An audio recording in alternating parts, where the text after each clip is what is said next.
I've been making climbing holds since 1999 as a hobby. So although I haven't been doing it as a profession, I have learned a few tricks, and I thought you would enjoy seeing some of the process on what I do to make a climbing hold.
Now you might not think so, but that light is actually a very important tool in helping you shape professional quality holds.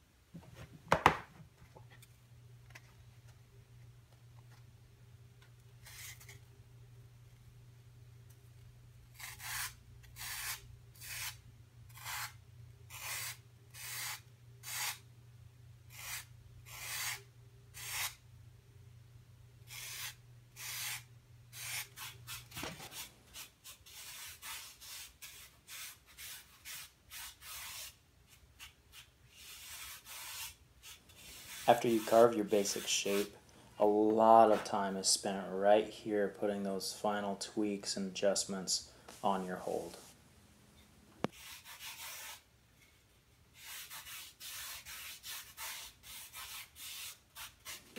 Well, that's pretty much the process of shaping a climbing hold. I hope that you found this video valuable. If you've enjoyed this video in any way, please go ahead and hit that thumbs up button. That really helps me out. Also, if you're new to the channel, hit the subscribe button because you don't want to miss any of these videos. They're going to be coming out really sporadic.